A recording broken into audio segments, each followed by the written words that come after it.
Hello everyone. आज मैं इस वीडियो में कॉमेडी और सस्पेंस से भरी हुई 2024 में आने वाली पड़ गई पंगे मूवी को एक्सप्लेन करूंगा। ऐसी और भी एक्सप्लेनेशन वीडियोस देखने के लिए चैनल को सब्सक्राइब कर दें। मूवी की स्टार्टिंग में हम दो लोगों को देखते हैं जिन्हें डॉक्टर बता रहा होता है कि उन्हें कैंसर है, जिसके ट्रीटमेंट के लिए उन्हें 30 से 40 लाख चाहिए। फिर सीन शिफ्ट होता है और हम आयुष को देखते हैं जो ऑर्फन है और वो अपनी गर्लफ्रेंड पारुल से मिलने जा रहा होता है क्योंकि कुछ ही हफ्तों में उनकी शादी होने वाली है और आयुष एक बैंक में मैनेजर भी है। फिर हम शास्त्री जी को देखते हैं जो कि एक मैथ के टीचर हैं। इनकी फैमिली में इनका बेटा नितेश और उसकी बीवी है जो शास्त्री जी को ज़रा भी पसंद नहीं करती। इसके साथ साथ ये भी पता चलता है कि इनकी वाइफ कुछ अरसे पहले चली गई हैं। फिर आयुष शास्त्री जी से मिलने आता है और उनके लिए कुछ गिफ्ट्स लेकर आता है क्योंकि उसे ऑफिस में प्रमोशन मिली है और शास्त्री जी उसके उस्ताद हैं। फिर हम देखते हैं कि शास्त्री की बहू उसकी ज़रा भी इज्जत नहीं करती और उससे अलहदा होना चाहती है। नेक्स्ट सीन में हम जग्गू को देखते हैं जो कि आयुष का भाई है, जो ऑनलाइन अर्निंग के चक्कर में लोगों के पैसे लगा देता है और वो सब डूब जाते हैं। अब जिसकी वजह से वो लोग उसे ढूंढ रहे होते हैं जिनके पैसे उसने डुबाए थे। फिर एक बंदा जिसके पैसे जग्गू ने डुबाए थे वो उसे ढूंढ लेता है और खूब मारता है। फिर आयुष जग्गू को चेकअप के लिए हॉस्पिटल लेके जाता है जहां फ्री चेकअप कैंप लगा होता है और आयुष के पास एक डॉक्टर आती है और कहती है कि आप फ्री कैंप में अपना चेकअप करवा लें, जिसकी वजह से वो अपना चेकअप करवा लेता है। फिर वहीं पर शास्त्री जी भी आ जाते हैं अपने नॉर्मल चेकअप के लिए।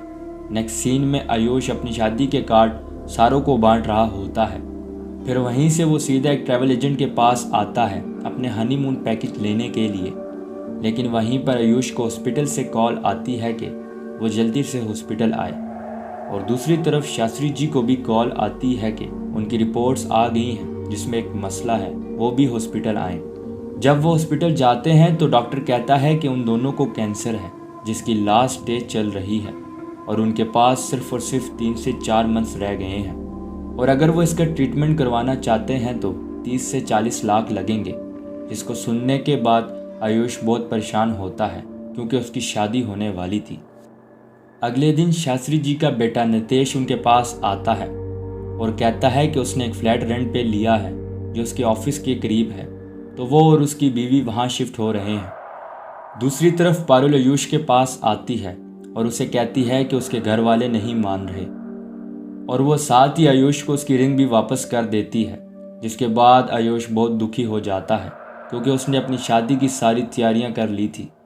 इसके बाद आयुष एक बार में दारू पीने जाता है जो उसको चढ़ जाती है और वो बार में शोर मचाना शुरू कर देता है, जिसकी वजह से क्लब के गार्ड उसे बाहर निकाल देते हैं। नेक्स्ट मॉर्निंग जग्गू अपने भैया और शास्त्री जी को ट्रीटमेंट के लिए मनाता है, लेकिन वो कहते हैं कि क्या गारंटी है कि हम ट्रीटमेंट के बाद भी बच जाएंगे।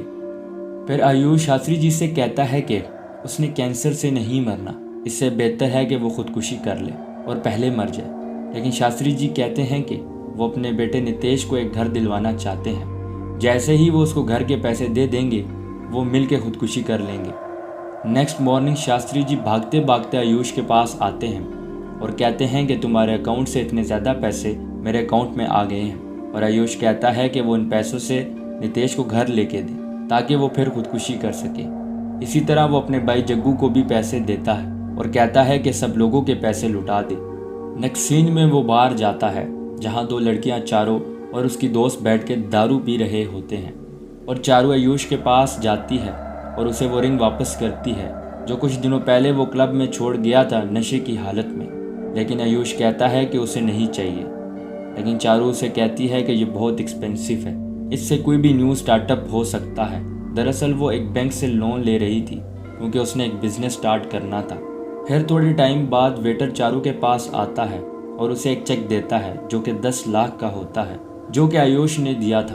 अब अगले दिन वो मरने के लिए एक दुकान से रस्सी लेकर आ रहे होते हैं कि कुछ गुंडे एक बंदे को मार रहे होते हैं और शास्त्री जी और आयुष उस बंदे को बचाते हैं। फिर वहीं पर चारू भी आ जाती है और कहती है कि वो कब से उसे ढूंढ रही है क्योंकि वह आयुष का शुक्रिया अदा करना चाहती थी क्योंकि उसने उसे पैसे दिए थे। नेक्स्ट सीन में हमें वो गुंडे दिखाई देते हैं जिनसे आयुष और शास्त्री जी लड़े थे। वो अपने बॉस टिक्कू भैया के पास आते हैं और सारी सिचुएशन के बारे में बताते हैं और वो उन दोनों को उनके पास लाने का कहता है। फिर रात में शास्त्री जी और आयुष खुदकुशी करने वाले होते हैं, लेकिन शास्त्री जी का खुदकुशी करने का दिल नहीं होता, जिसकी वजह से वो कोई ना कोई बहाना बना देते हैं। अगले दिन वो एक टावर से छलांग लगाने जाते हैं, लेकिन उधर उस टावर का सिक्योरिटी गार्ड आ जाता है, जिसकी वजह से वहाँ का प्लान भी कैंसिल हो जाता है। फिर चारू रात में आयुष का बर्थडे सेलिब्रेट करने उसके घर में आ जाती है और उन दोनों की काफ़ी अच्छी दोस्ती हो जाती है। फिर चारू अपनी फ्रेंड से कहती है कि वो पता लगाए कि आयुष को पारुल ने क्यों छोड़ा था। अगले दिन टिक्कू भैया के बंदे आयुष और शास्त्री को लेके चले जाते हैं। टिक्कू भैया उनसे पूछताछ करते हैं कि उन्होंने उनके बंदों को क्यों हाथ लगाया, जिस पे वो कहते हैं कि उनसे गलती हो गई। दूसरी तरफ चारू को पता लग जाता है कि पारुल ने उसे कैंसर होने की वजह से छोड़ा था। फिर जग्गू आयुष को कॉल करता है और कहता है कि उन्हें कैंसर नहीं है, वो फ्रॉड था। ये सुनने के बाद टिक्कू भैया को भी रहम आ जाता है, लेकिन वो एक शर्त पे उन्हें छोड़ते हैं कि शास्त्री जी उनकी बेटी को मैथ पढ़ाएंगे और वो मान लेते हैं। इसके बाद चारू आयुष के घर आती है और कहती है कि उसने सारी रिसर्च कर ली है और उसने डॉक्टर से अपॉइंटमेंट भी ले ली है। अब वो ट्रीटमेंट के लिए उनको लेके जाएगी, जिस पर आयुष कहता है कि वो सब फ्रॉड हॉस्पिटल वालों ने किया था, पुलिस वाले उन्हें ले गए हैं, उन्हें कैंसर नहीं था। इसके बाद हम देखते हैं कि चारू और आयुष एक दूसरे से प्यार करने लगते हैं, जिसकी वजह से वो फिर से खुशी से ज़िंदगी गुजारना शुरू कर देता है। लेकिन फिर एक मसला हो जाता है। उसने बैंक से कुछ फंड्स को ट्रांसफ़र कर दिया था। शास्त्री को, जग्गू को और चारू को स्टार्टअप के पैसे भी वहीं से दिए थे, क्योंकि उसको लग रहा था कि वो मरने वाला है और मरते मरते वो बाकी सब की लाइफ सेट कर देना चाहता था। फिर रात में चारू के घर डिनर होता है, लेकिन आयुष वहाँ भी बहुत टेंशन में होता है, लेकिन किसी को कुछ भी नहीं बताता। फिर शास्त्री जी उससे पूछते हैं तो वो कहता है कि दरअसल जो पैसे उसने सबको दिए थे अब उसने वो वापस करने हैं, क्योंकि वो बैंक के पैसे थे, वरना उसे जेल हो जाएगी। फिर शास्त्री जी और जग्गू कोशिश करते हैं पैसों का जुगाड़ करने के लिए, लेकिन कहीं से कुछ नहीं होता।